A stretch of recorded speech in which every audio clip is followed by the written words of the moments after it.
안녕하세요. 이번 시간은 데살로니가 후서입니다. 먼저 데살로니가 후서의 배경에 대해 살펴보겠습니다. 헬라어 성경에서 데살로니가 후서는 프로스 데살로니케이스 베타, 즉 데살로니가인들에게 보내는 두 번째 편지입니다. 바울은 2차 선교 여행 중에 고린도에서 1년 6개월 동안 사역하면서 먼저 데살로니가 교회에 발생한 여러 가지 문제에 대해 편지를 써서 보냈습니다. 그러나 여전히 해결되지 않은 문제들과 데살로니가 교인들의 궁금증에 대해 바울이 또다시 펜을 듭니다. 기록 연대는 데살로니가 전서가 쓰여진 AD 51년에서 53년 이후에 쓰여졌다는 것이 일반적인 견해입니다.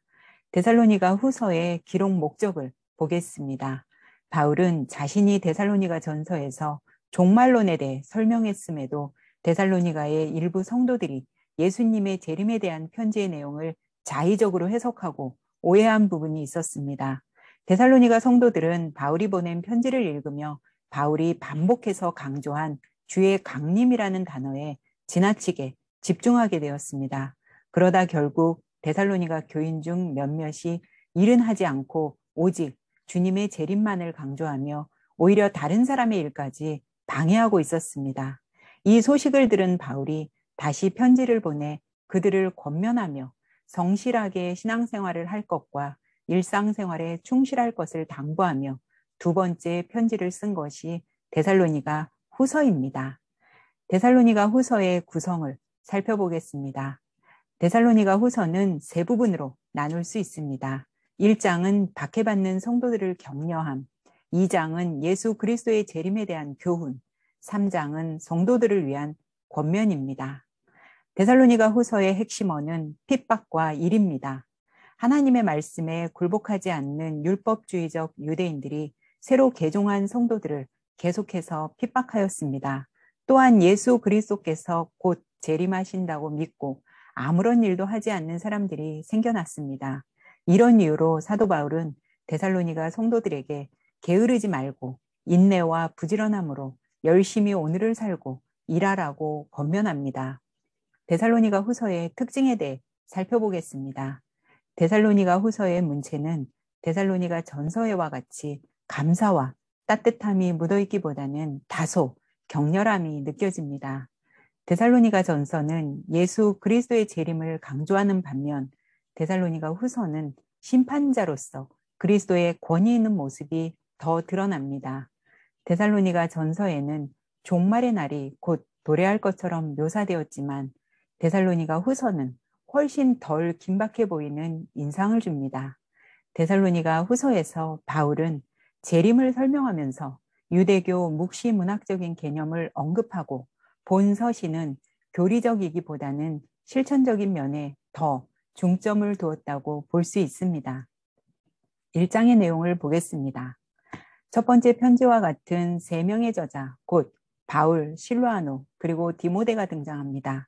바울이 데살로니가에 먼저 써서 보낸 편지를 읽고 일부 성도들이 바울의 가르침을 오해한 것에 대해 지정해주기 위해 다시 본서를 썼습니다. 먼저 바울은 데살로니가 성도들을 자랑스러워하고 있다는 사실을 말해줍니다.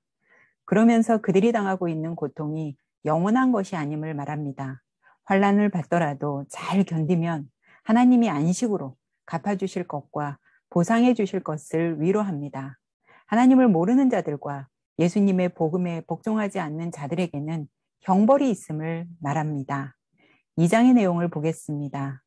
데살로니가 사람들은 바울의 편지에서 갑작스러운 주의 강림을 금방 임할 주의 강림으로 오해한 것으로 인해 상당한 혼란을 겪고 있었던 것 같습니다. 그래서 예수님이 재림하실 때 어떠한 징조가 일어나는지 묻고 이에 대하여 바울이 설명합니다. 주의 날은 아직 이르지 않았으며 주의 날 이전에 몇 가지 전조가 있을 것이라고 가르칩니다. 여기에는 배교하는 일과 멸망의 아들이라고도 불리는 불법의 사람이 포함됩니다. 불법의 사람 때문에 배교하는 일이 광범위하게 일어날 것이며 불법의 사람은 무엇보다 자신을 스스로 높여 하나님의 영광을 찬탈하는 일이 생길 것이라고 합니다. 또한 미혹의 영에 현혹된 사람들은 하나님이 아닌 불법의 사람에게 경배하고 숭배를 할 것이라고 합니다.